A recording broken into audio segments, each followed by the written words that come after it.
Hi, she's Trixie, and I'm Sarah, and this is Our Yarn World, a place where we come to share the love of yarn crafts and what it gives us and what we hope it gives you. We are on episode 106 today, and we are excited about this week. First off, one of the best things that are starting off today is that the kids aren't going to be an interruption today. We have someone that's able to actually help me be able to watch my kids. So today. So I'm just excited that this how smoothly this episode is more likely to go than the last couple of episodes have been, just because summer means summer break. So but they're out helping Papa wash his car. So yeah, it's a win-win for everybody. Yeah, right now they're getting wet and they like it. So I have a bunch to talk about because, well, I made a list and I'm just gonna start right in. My friend Jane started a book Bible study group about 6 weeks ago. We finished that book. We're going to start another one in a couple of weeks. And the book that we did is Get Out of Your Head by Jenny Allen. And it was so good. And the discussions were so good. We had 2 hours of discussion each time that we went there. And it was just so good. And so she had bought us each a little notebook and a pen to go so we could take notes and stuff like that. Oh, that's nice. Yeah, it was really, really nice. So I'm going to be bringing this for the next book too because it was very nice. But so because this group was so diverse and people I hadn't, there's one lady in particular that I had not met before this group. And it was Jane's friend from back in 3rd or 5th grade, and all this time they've been friends all this time, and they've kept their connection. Yeah, and it was really fun meeting her. And that last week she brought the snack because it was her birthday week. Oh yeah, well, instead of her getting the gifts, she brought gifts for everybody else. She brought the snack, and she brought each of us a candle with a bracelet, a charm bracelet, that she made each of us. And so nice. And then the candle is Porch Side Blossoms. Very, very nice smelling. It's very good. And the bracelet tells a story. And I probably brought this up way too early, but I'm going to read the story real quick, and then on our Bible section I'll read it again and we can go over it. But it's a Life of Jesus bracelet. So one day God sent an angel, a young virgin Mary, One day God sent an angel to tell a young virgin Mary that she was going to have a baby. Months later, a bright star appeared in the sky. 3 wise men with gifts of gold, myrrh, and frankincense to give to a newborn king. As he grew up, Jesus learned to be a carpenter and a fisher of men. He chose 12 men to be his disciples to spread the word around the world. Then one dark day, Jesus was betrayed. He was beaten and hung on a cross for crimes he did not commit. Jesus shed his blood for us to purify and save us. Then he rose and is now seated as a son in heaven with God and the Holy Spirit. He did all of this because of his great love for us. This is interesting. So she made that for us, each of us, in the group.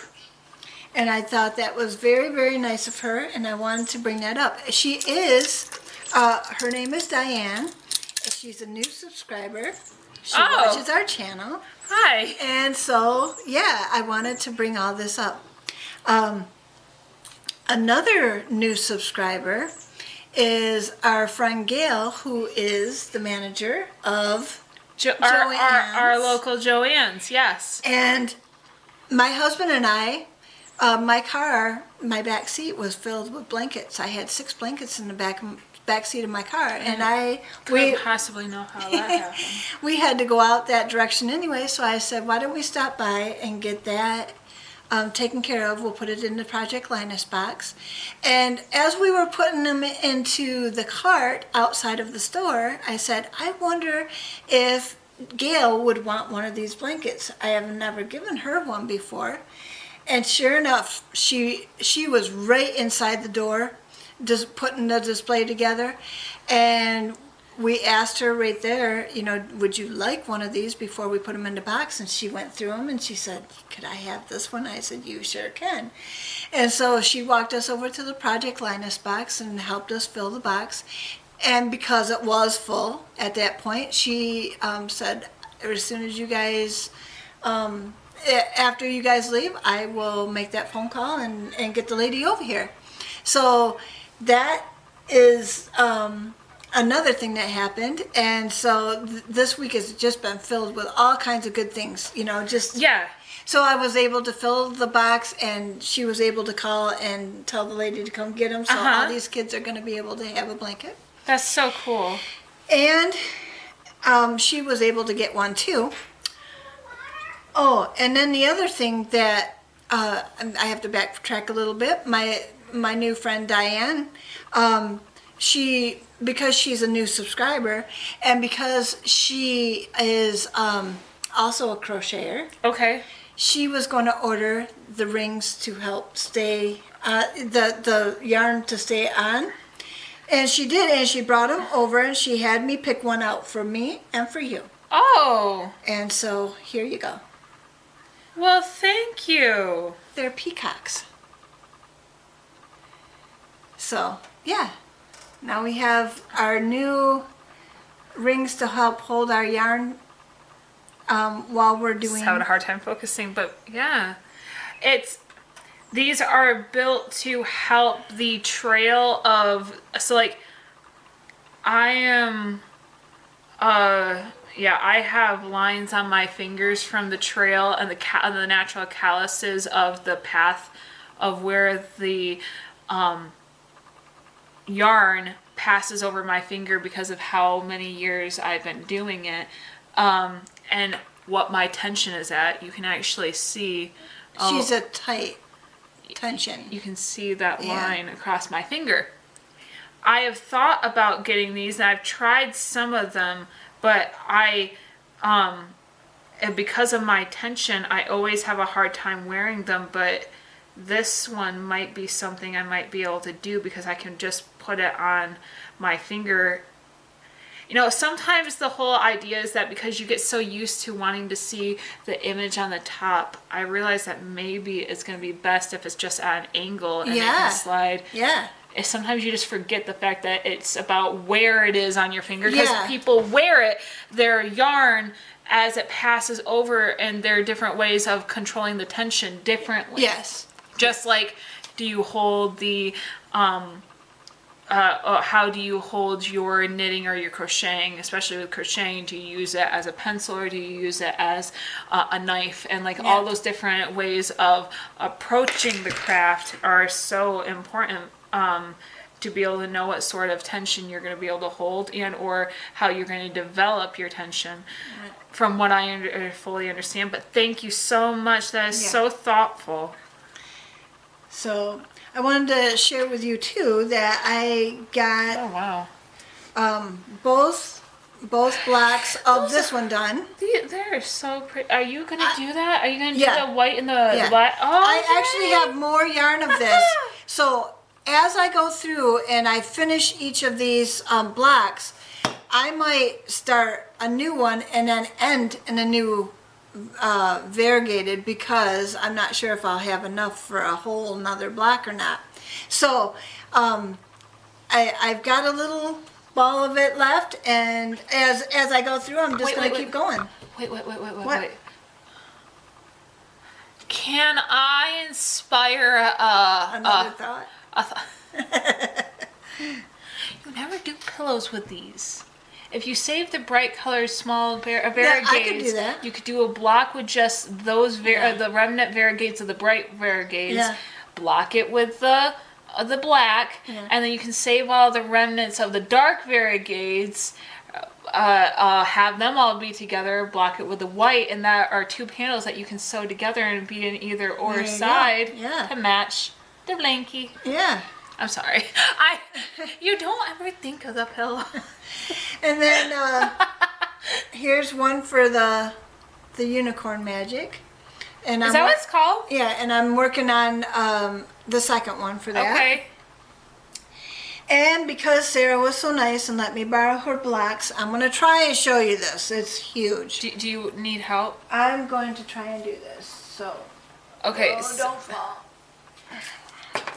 Because my mom's yarn, her squares, if you saw last week's episode, even though she's doing the same amount of chains, same amount of rows, and the same stitch, despite it being the same weight of yarn based off of what brand it is, she's noticing that they're not coming out all the same size. So she is trying to block her squares to see if she can still get somewhat of the same size effect.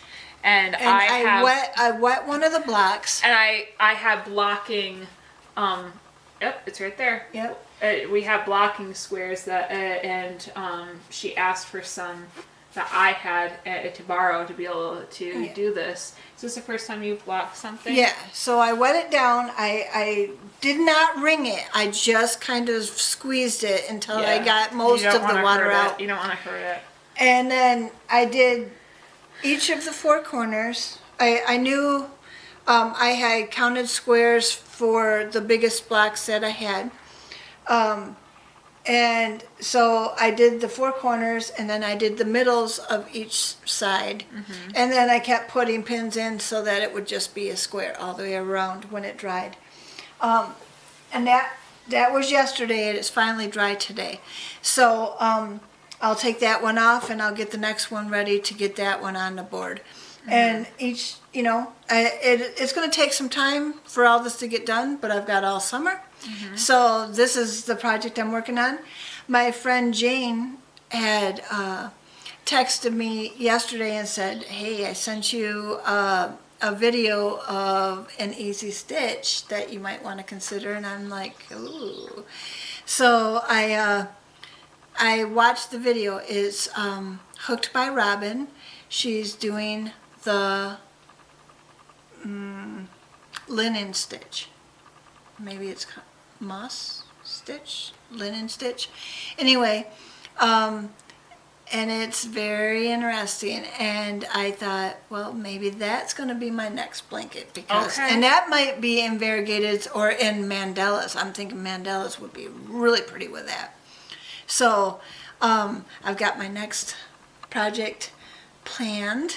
I don't want to start it yet because I don't want a big old blanket on my lap in this hot weather. I just want the blocks for now. But I do have the next one picked out for when the weather's getting cooler and I can work on something over my lap again. Have you, I don't know how many baskets and or like boxes or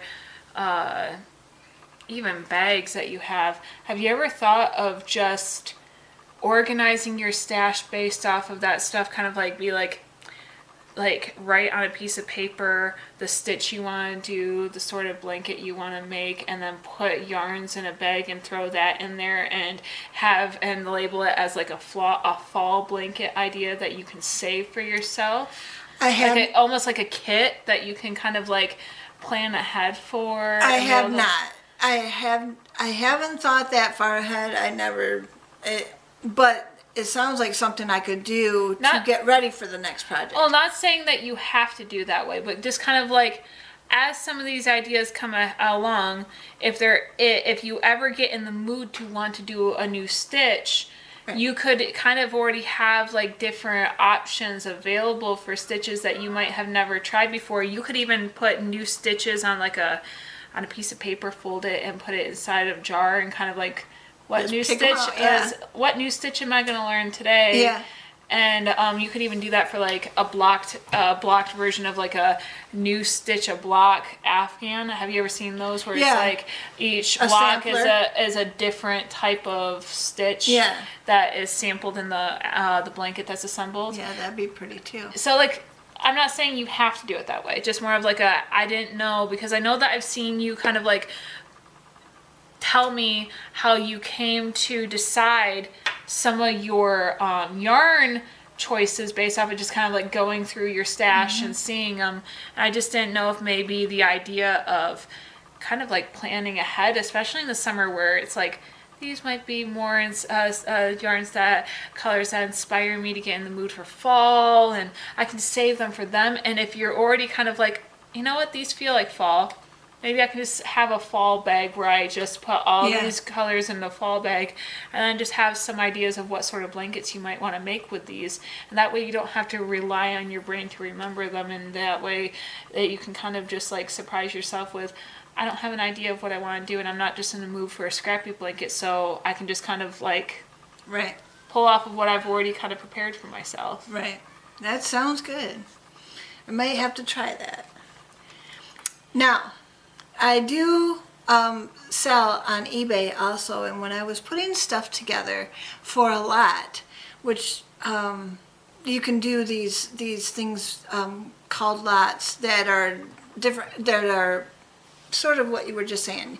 You put a theme together, like a quilting theme or a sewing theme or whatever, a whole host of things together, and then you can either have them bid on it or you can have a single price.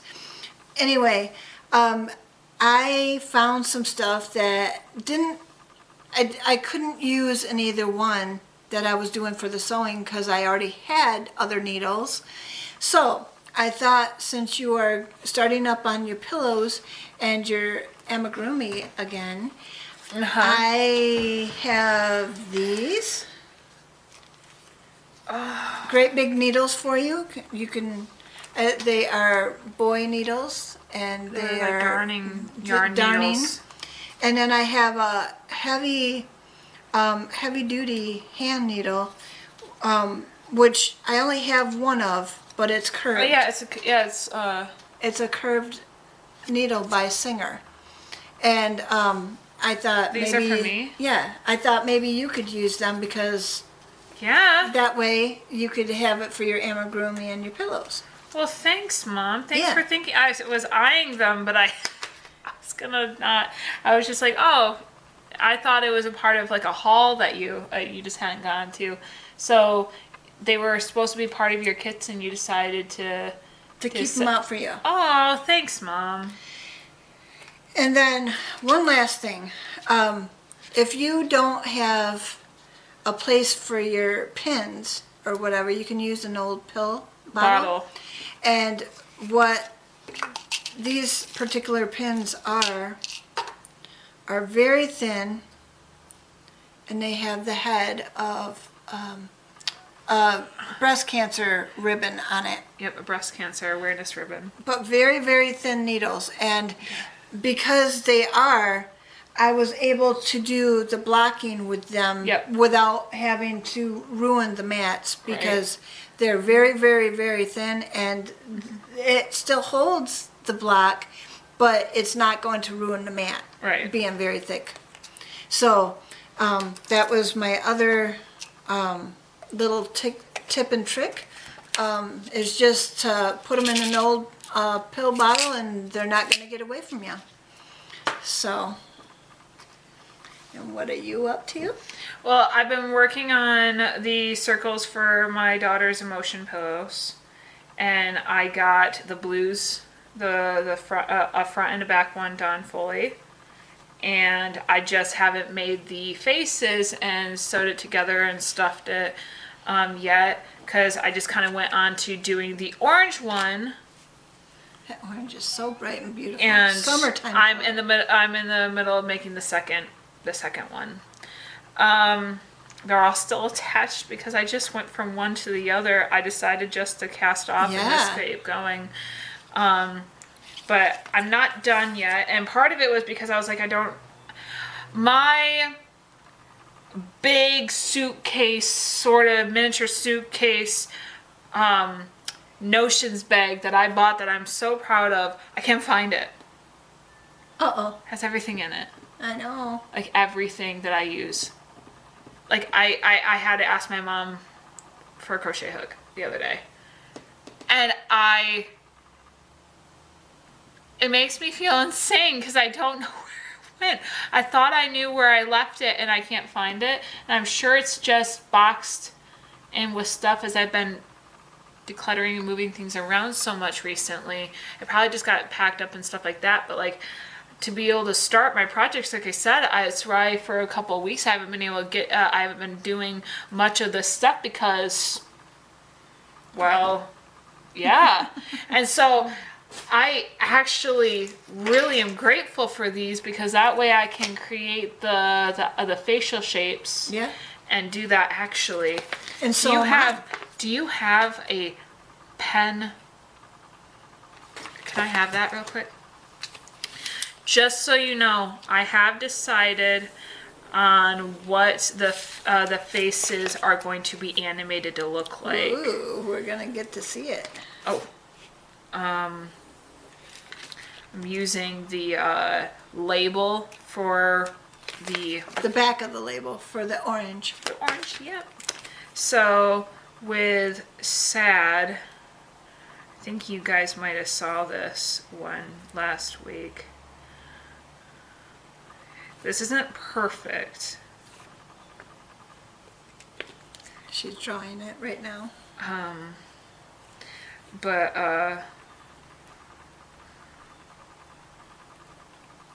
and it almost kind of reminds me of a clown face maybe. But I was so excited when I really kind of figured out what I was going to do for the confused face because I didn't know what I was going to do.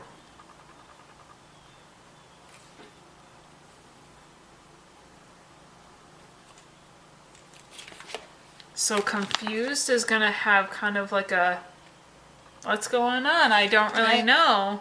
Kind of like a confused / curious face. Like, huh? Yeah. And this, these are going to be fully colored in. They're not going to look like that. But, again, just kind of like sad, confused. They're just supposed to be simple animation styles. And I know they might look a certain way or like, obviously my sad isn't supposed to look like the Scream mask or anything from like that movie, but it's just supposed to look like a very simple representation that that Olivia can identify the emotions with, so that she feels like she has something to be able to go to help her self-regulate. And our tools with the angry self-regulation pillow that I've made, that I have shown on this channel several times, has been a very big help for her. If even yesterday we were having a discussion about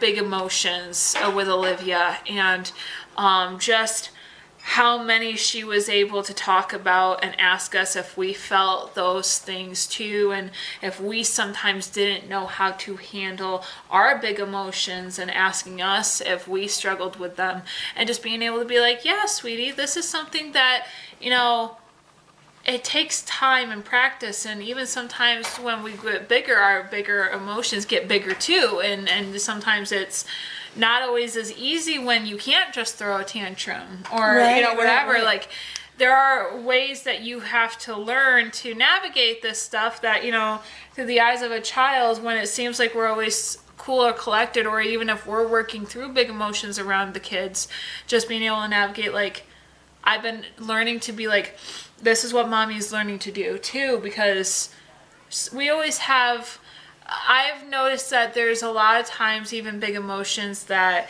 even adults are learning to still navigate even after they've, hit a certain age or whatever, because it's not all perfect And life takes us on many different journeys as how to navigate and learn to work through our big emotions. But like I've been just trying to have her understand them, and this has been a very big helpful tool, and it makes her feel, I like knowing that I have it contributed to them, my hobby, in a way where they don't feel like they have to be a part of it to be able to enjoy it. I want to teach them this hobby if they want to. Right. I think that they would enjoy it, but I also want to show them how versatile it can be. I can make something that they need right now, or I could just make them a toy, or Nana can just make blankets, or it can be clothing, or it can be something where we could make something we need, like a loofah, or a rag, or Anything useful. to a hat, we could just make a little couch potato and just have something fun to do, or we could make cat toys, or you know what I mean? Like, I apologize, I just had to, but just navigating that, we are, this is a craft that we can, learn to pass on. They can learn to appreciate in their own way. I want them to be interested and to come to me and be like, here, Mom, can you do this? Is this something that I can do with you? Because I've noticed that they get more interested when they realize that it can solve a problem, or it can be something that they can be a part of the making process of what we're making. Like, I know that with Olivia, it's like when she sees something that it has colors in it, she wants to know what it's about and what it's for and all this stuff. Just same with Daniel, or even like, can you make me a baby doll blanket or whatever? Because that was such a huge thing too. And just all these different things. And I want them to have their own natural curiosity to it. I don't want to just make them have to learn it. I want them to want to learn it. Oh, I think they will. And I think that the way that we've been kind of making it something that they can be a part of the decisions I'm making, and being see how it can be so flexible and open. And it's just the crochet hook is their magic wand. Yes, it's so much fun. I have to get a tissue. But I wanted to say, I know that you didn't see this, but part of the reason that I kind of got slowed down on my train of thought not only was because I realized that my nose was leaking, but my kids just came in. My kids came in with my dad, and I saw that behind the camera, and it kind of slowed down what I was trying to say. Yeah. But no, again, just the summary. I want them to want this, and because of that, I'm grateful in the little ways that they find that the craft that we have exposed them to is something that they can be a part of in their own way, even now, without it being something that needs to be just I'm going to teach you this because this is something that I want you to learn, as much as they will want to learn it, likely because we make it fun. Right.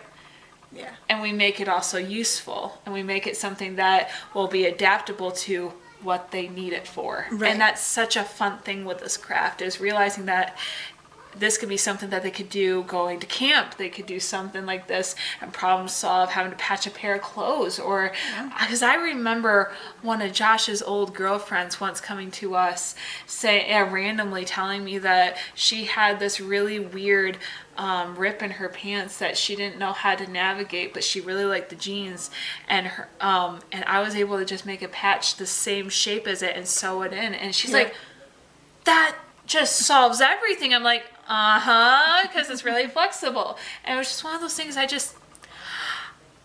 it's such a fun, creative tool. I'm hopeful that they get into it.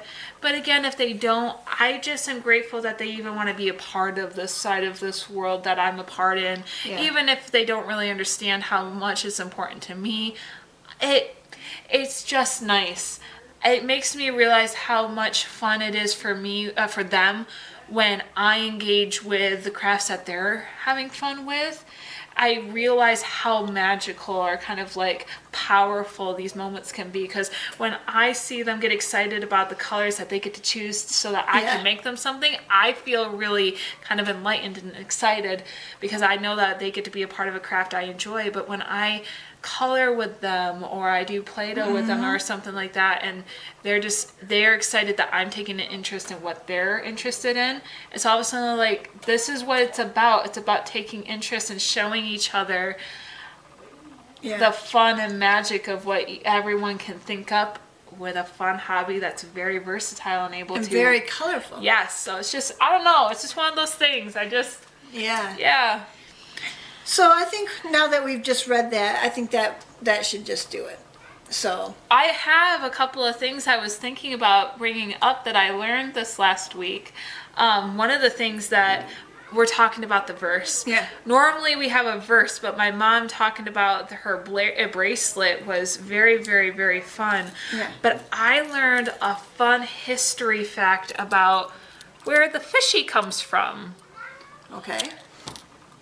So the fish was a symbol, and I can't remember, it was like, it represented like 5 very structured words. I think 3 of them was Father, Son, Holy Spirit, and I think one of them was like resurrection and something else. I cannot remember, and I might be off on that, but I remembered hearing about it, so I just looked it back up. But the fish was originally adopted by early Christians as a secret symbol, but the many variations known today first appeared in the 1980s.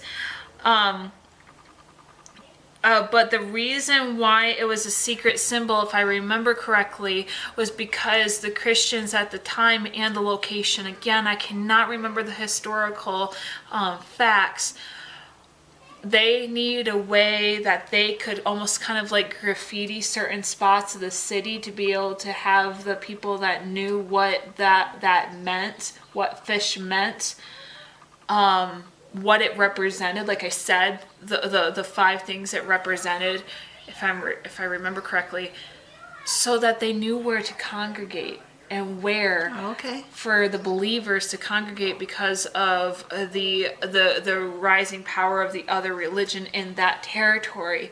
And so it was a secret symbol of faith and what Christianity was.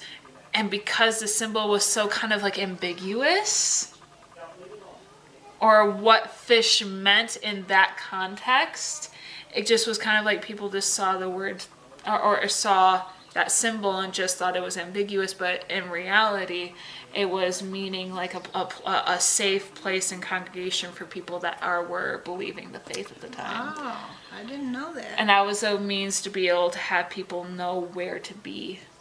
That's awesome. That is an awesome fact. Yeah, and it's just, I do believe that I have the accuracy on that. I think what I'll do is next week I'll come back with all the historical facts about it, so that I know that I got it right. But even from a quick Google search, it was a secret symbol used by the Christians, and and if I remember what I heard correctly, it was because where this symbol was created from in that location and at that time period, it was a way for Christians to be able to kind of place that symbol up in different alleyways and locations to prove that that was a safe place to congregate for their faith. Yeah, that's so cool. Yeah. The only other fun fact that I thought about sharing with you guys was I learned a very interesting fact about Easter. I told my mom the other day, I was listening to someone that was talking about the history of the Easter eggs, and even where we think we understand where even the bunny came from. With Lent being very a popular practice of fasting for the 40 days before Easter, different time periods had different things that were popular to fast. And again, I can't remember the time period, but in this time period, the more popular thing to fast those 40 days was meat and meat products. So kind of like eggs and stuff. And meat was harder to save at that time, so they weren't just going to kill cattle and process the meat knowing that it was just going to go bad. Right. But they could collect eggs and that would keep. So one of the meals after their Lent fast was done, ending on Easter, was this big celebration of an egg meal that they could have. And so in preparation of Easter, they would dye the eggs. They'd get really excited. They ended up making, because it became such a fun symbol of the meal that they were looking forward to, they would even make like fake eggs that they would use as decorations. Wow. And because eggs kept. Right. And I think that was just so cool to realize that it's not just all coming from certain spring pagan traditions that I thought it only came from. There is actually Christian history in the nature of coloring eggs, like coloring them red for the symbol of the blood of Jesus and all that sort of stuff. The only other thing that they said that from the person I was hearing it from about the bunny was that there was a time period in which there was a very specific, I think, brown hair that was known to kind of have 2 pregnancies and 2 different, they cross different time spans. The gestation. Yeah. And because they, at the time, they didn't understand the know-how of how that all worked out, biologically. They thought it was miraculous.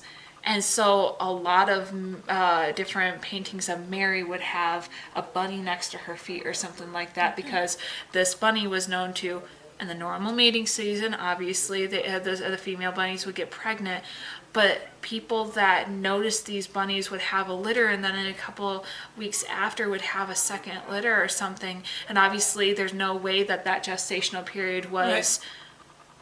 Possible to be that fast after reoccurring, and realizing that it was almost as if it was a miracle of a birth, a miracle of not knowing how this bunny got pregnant, but realizing that we now know today that those sort of things do happen. You can have 2 gestational timed pregnancies at one time, apparently. And when I brought this up to my husband had said that he even heard of some women that have actually had that before. Wow. Still a God thing. So